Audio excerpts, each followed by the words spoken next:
This story is from when I was a kid. It's not something I talk about much, or even think about really, but when I do, it gives me a strange, uncomfortable feeling inside. It's hard to explain. Maybe writing it down will give me some kind of release, but who knows? Either way, the memory always comes with a deep sense of unease. Sometimes, I find myself wondering if there's more to it that I never truly understood. Whether writing about it will help release that feeling, or just bring it back, stronger than before. All I know is that there's something there, something that never really went away, something that keeps following me, even after all these years. It's a feeling that lingers in the back of my mind, almost like a whisper I can't quite hear.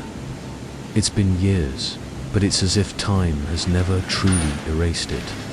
I wish I could just forget, but the more I try, the more I can still feel it sometimes, in the silence, in the dark. And no matter how far I run, I can't seem to escape it. Maybe writing this will help me understand, but deep down, I already know it won't. I went to a boarding school out in the suburbs. I started there in 8th grade and ended up staying through most of high school. I shared a room with a kid named Weston. At first, we weren't close, just kind of thrown together like everyone else. But over time, we got used to each other. It was strange how two complete strangers could live side by side without ever really forming any connection. But as time went on, things started to feel off. Weston had a way of looking at things, at people, that made me wonder if there was something wrong with him. Something I couldn't figure out, but it was clearly there, watching me, waiting. And I couldn't shake the feeling that I wasn't alone, even when I was. The room was simple, 2 beds, 2 desks, and a tiny shared closet. Nothing more, nothing less, but somehow, something felt out of place. Even in the smallest things, an invisible presence seemed to hang in the air. At first, it seemed like just another part of the routine, something we'd both get used to. But soon, I realized things weren't that simple. Weston started doing things that unsettled me in ways I couldn't explain. He had strange habits, ways of acting that I tried to ignore, but they kept coming back. I didn't know if he was testing me, or if this was just how he dealt with the world. But one thing became clear: I didn't feel comfortable around him anymore. His behavior gave me chills, and every day, the room felt smaller and suffocating. Like something was seeping in, something both of us were unaware of. It was as if the room was no longer just a place to sleep, but something else. Something that clung to the walls, to the air. But over time, I began noticing some strange things about Weston. Out of nowhere, he handed me a list of things I wasn't allowed to bring back to the room. The weirdest part was that he did it like it was the most normal thing in the world, like it was some unwritten rule between roommates. I still remember how he handed me that list, his face serious, as if this was something that had to be done. He looked me straight in the eye, as if testing my reaction. The first thing that came to mind was that it was a joke, but then I realized he wasn't joking. I tried to make sense of what he was trying to tell me, but I couldn't. What really disturbed me was how seriously he spoke about it. It was like he was warning me, as if there was something much deeper going on, something I couldn't understand. When I looked at the list, it was filled with absurd items, things I never thought about. But that seemed to hold some kind of deeper meaning for him, something I couldn't comprehend. The list was so bizarre, I just couldn't make sense of it. He forbade me from bringing frogs into the room, like I would ever bring frogs into the room.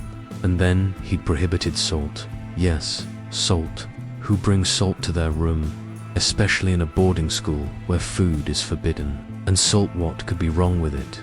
Unless, maybe, there was some kind of allergy, but that didn't make sense either. He took it so seriously, like it was something crucial. If it was a joke, I didn't get it. But Weston, he didn't know what humor was. But the thing that disturbed me the most was when he told me I shouldn't even think about bringing salt into the room. As if he knew something I didn't. A strange feeling began to take over me. A feeling that told me this wasn't just some weird quirk of Weston's, it was something more, something much more sinister, as if he was trying to protect me from something or warning me about something beyond my understanding. The way he spoke, with that serious tone, made me feel like I was standing on the edge of something dark, as if he were aware of something lurking just beyond the surface, something that had yet to show itself, but was waiting for the right moment. He also had this strange habit of muttering to himself, not just occasionally, but almost every night when the lights went out. I would catch fragments of it, like he was talking to someone, but there was never anyone else in the room. It was unsettling. Sometimes he would wake me up with his murmuring, and I didn't know what to make of it, but over time I got used to it. At first I thought it was just him talking to himself, but I soon realized there was no logical explanation. It was as if he was communicating with something or someone that I couldn't see. And the worst part, he never gave me a real explanation. Whenever I asked him about it, he just looked at me like he knew something was going on, but he wouldn't tell me. Those murmurs began to haunt me. At night, I would lie there, straining to hear what he was saying, trying to make sense of it, but I never could. And the more I tried to understand, the more he seemed to withdraw, like he was keeping me out of something. He knew something that terrified me. I began to feel like I was trapped, a spectator to a conversation that wasn't meant for me. It was as if Weston was living in a world of his own, one where I wasn't allowed, and I was just some bystander, helpless to understand what he was really saying. He also kept this notebook, which I'd never seen anyone touch. It wasn't anything special until I figured out what it contained. The way he guarded it so fiercely made me think it was something embarrassing or personal, but I was wrong. I knew for a fact that he kept it hidden under his mattress, and eventually my curiosity got the best of me. One day, when he was out, I dug around under his mattress until I found it. The vast majority of it was blank, but a few pages had writing on them. It took me just a moment to realize what I was looking at. A long list of names. Some were crossed out, others weren't. Some of the names I recognized, kids I knew from school. The more I scanned the list, the more I felt a chill creeping up my spine. My name was there, at the very end of the list, uncrossed. I didn't know what it meant, but the fact that he had kept it hidden so carefully disturbed me. I started to feel a sense of paranoia, like he knew something about me that I wasn't aware of. My fear intensified, and I couldn't shake the feeling that Weston was more than just a socially awkward kid. After reading that list, I felt like something much darker was at play, something I couldn't put into words, but that gnawed at me with each passing day. Weston wasn't just strange, he was hiding something, and I was getting closer to uncovering it, even though I wasn't sure I wanted to.